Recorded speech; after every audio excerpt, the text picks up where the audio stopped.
নমস্কার বন্ধুরা, তোমরা সবাই কেমন আছো? আশা করি সবাই খুব ভালো আছো, আর আমিও ভালো আছি। তো আমার পরিবারে তোমাদের সবাইকে স্বাগত। আর এখন আমি দেখো এই যে খোপা করে নিয়েছি চুলে, এই দেখো। এখন যাচ্ছি একটা জায়গা, তোমাদের আস্তে আস্তে বলবো যে কোথায় যাচ্ছি। আজকে কিন্তু মেয়েরা যাচ্ছে না, বলেই দিই। আজকে আমার একটা নাচের প্রোগ্রাম আছে, তো সেখানেই যাচ্ছি। আর ওই জন্য নাচের প্রোগ্রামটার জন্য মাথায় খোপা করে নিয়েছি, আর ওখানে গিয়ে বাদবাকিটা করবো। আর ব্যাগপত্র সব গুছিয়ে নিয়েছি। তো চলো দেখতে থাকো। বাইরে ভীষণ গরম। আমি এখন স্কুটি চালিয়ে ভেবেছিলাম যাব, কিন্তু স্কুটি চালিয়ে যাওয়ার মতো পরিস্থিতি নেই। একজন পাশের এক কাকুকে বলেছি টোটোর জন্য, এখন জানি না সে যাবে কি না। গেলে তো আমার খুব ভাগ্য ভালো, আর না হলে আমার টোটো করে স্কুটি নিয়েই যেতে হবে। আর আমার ভাগ্য তো সত্যি কথা বলতে কি খুব একটা ভালো না। আমার যা কিছুই করো ভীষণ পরিশ্রম করে করতে হয়, খাটনি। হ্যাঁ, তো জানি না, যদি পেয়ে যাই তো এটা আমার একটা বিশাল ব্যাপার এই গরমে টোটো করে। তো ঠিক আছে, দেখতে থাকো চলো। তো দেখো শেষমেশ টোটো পেয়েছি, কিন্তু আমাকে কাটা সার্ভিসে যেতে হবে। যাকে বলেছিলাম বাড়ির পাশে, সেই কাকুর একটা অন্য জায়গায় যাওয়ার আছে, ওই জন্য আমাকে কিছুটা দিয়ে গেল জিটি রোডে বাড়ি থেকে একটুখানি। আর তারপর জিটি রোড থেকে আবার একটা টোটো ধরলাম। টোটো ধরে এই যে এখানে এই গরমের মধ্যে বসে আছি, কারণ এই দুজন টাকা ভাগাতে পারছে না। তো ফাইনালি চলে এলাম একদম নাচের জায়গায়, যেখানে এটা আমাদের এই প্যান্ডেলেরই। এই জায়গাটার নাম জলের ট্যাঙ্ক বলে একটা জায়গা, তো সেই জায়গাতে এসছি। তো দেখো সবাই সাজুগুজুতে ব্যস্ত, আর এই যে ছোটো ছোটো বাচ্চারা তারাও একদম রেডি হয়ে গেছে, আর আমি দেখো একদম সেজে নিয়েছি ড্রেসপত্র পরে। এই যে দেখো আমার লুকটা ঠিক এরকম হয়েছে। এই যে তো কস্টিউম এটাই। তো ড্রেসটা আমার খুব পছন্দ হয়েছে, আর ওই জন্য নিজেকে একটু দেখে নিচ্ছি বারে বারে। হ্যাঁ, তো খুব ভালো লাগছে। পার্লারের ওনারাই সাজিয়েছেন। আর দেখো সব বাচ্চাদেরকে তার মায়েরা সাজিয়ে দিচ্ছে। এখানে যদিও আমার মেয়েরা নেই, তো এখানের অনেক ঘটনা আছে, আমি তোমাদেরকে আস্তে আস্তে খুলে সবটাই বলি। যে এই যে নাচের এখানে আগে আমরা আগে আমি একজনের সূত্র ধরে এখানে নাচ করতে এসেছিলাম, ডান্স করতে। ভেবেছিলাম যে নাচটা কন্টিনিউ করব, কিন্তু সেটা আর হয়ে উঠছে না, কারণ বাড়ির অনেক প্রবলেমের জন্য বাচ্চাদেরকে রেখে সেভাবে হচ্ছে না। আর বিশেষ করে আমি যাদের সাথে নাচ করতে এসেছি ওরাও আসছে না, ওদের নানান প্রবলেমের জন্য। তো একটা নাচ আমার তোলা হয়ে গেছিলো, আর আরেকটা নাচের হাফ তোলা হয়েছে।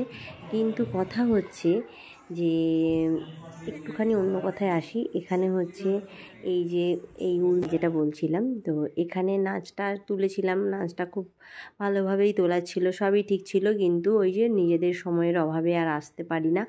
এই বাড়ির বউ হলে এটাই হয়। হ্যাঁ, নিজেদের ইচ্ছেগুলো সেই ট্রাঙ্কে তুলে রাখার মতো, আলমারিতে তুলে রাখার মতো।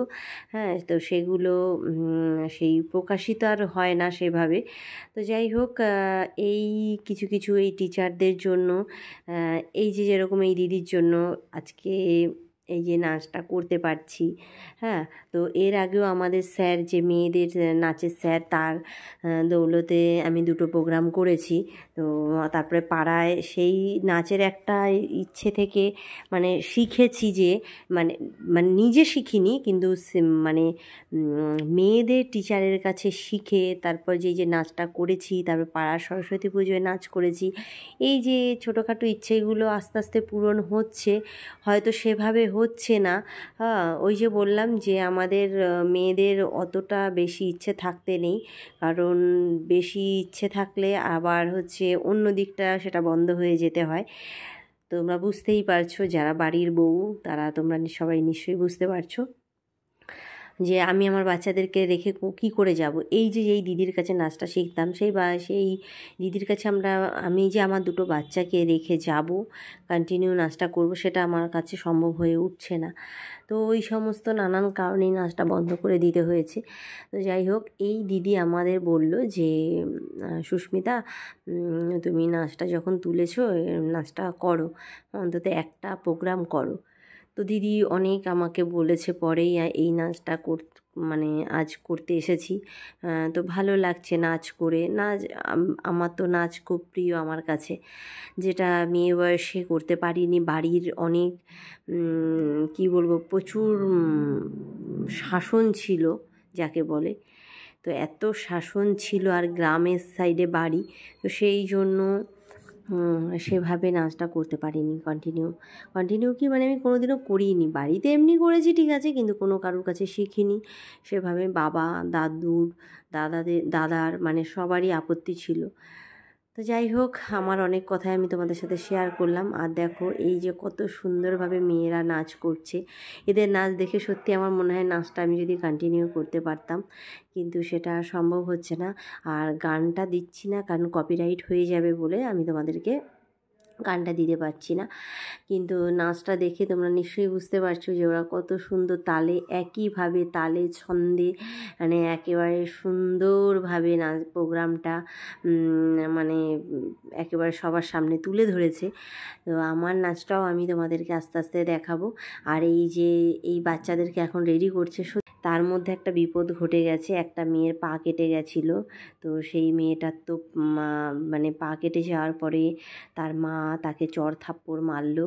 আমার এত খারাপ লাগছিল, বাচ্চা মেয়েটাকে ওরকম মারলো। একদম তো বাচ্চা নয়, তো হয়তো কিসে পড়ে, 7-8-এ পড়ে। তো বাচ্চাটা কান্না করছিল আর বলছে প্রোগ্রাম করতে হবে না। হ্যাঁ, তো আমি তখন তার মাকে বললাম যে দিদি, বাচ্চাটা কী দোষ করেছে? ও তো কোনো দোষই করেনি। ওর এটা হচ্ছে মানে হয়ে গেছে, ওর কপালে ছিল তাই হয়ে গেছে।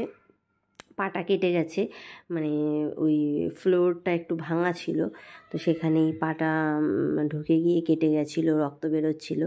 কিন্তু সবথেকে আশ্চর্যের বিষয় হচ্ছে এই যে মেয়েটা এই সাইডের, হ্যাঁ, এই যে প্রথমে যে সাইডের মেয়েটা একদম ফার্স্টের, এই মেয়েটার পা কেটেছে। তো পা কাটা নিয়ে এই যে এত সুন্দর ডান্স করছে, সত্যি কথা বলতে কি ওর ডান্স দেখে আমার গায়ে কাটা কাটা দিচ্ছে। আর মানে খুব ভালোও লাগছে। আমার মনে হচ্ছে যে মেয়েটার কষ্ট হচ্ছে, পায়ে পাটা কাটা নিয়ে ব্যান্ডেড লাগিয়ে নাচ করছে, কিন্তু পাটাকে যখন জোরে জোরে মারছে তখন আমার সত্যি খুব মানে খারাপ লাগছিল। কিন্তু কিছু করার নেই, করতে তো হবেই, কারণ ও যদি নাচটা না করে না পুরো সেটটা নষ্ট হয়ে যাবে।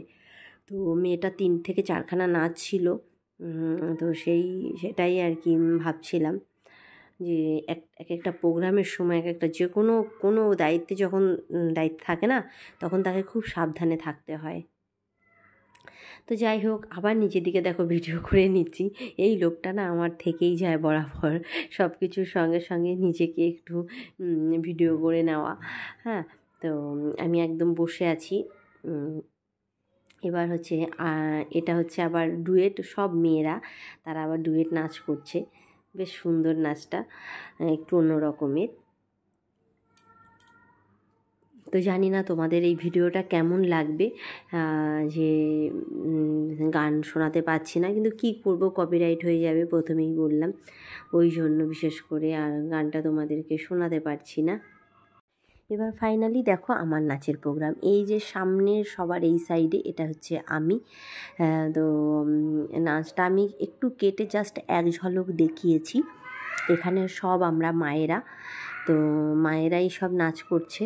তো সত্যি কথা বলতে কি নাচটা করে আমার সত্যি খুব ভালো লাগলো, কারণ একটু অন্যরকম গানের নাচ, প্লাস হচ্ছে ড্রেসটা আমার খুব পছন্দ হয়েছে।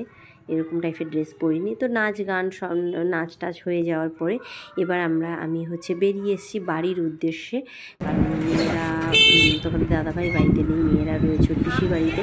আর দেখো আমি ক্লান্ত, ঘেমে টেমে গেছি, চুল উড়ে যাচ্ছে। তোমাদের সাথে সবটাই শেয়ার করলাম। তো অনেকটা লেট হয়ে গেল, কারণ বাড়িতে তো বাচ্চাদের রেখে গেছি, তোমরা তো জানো।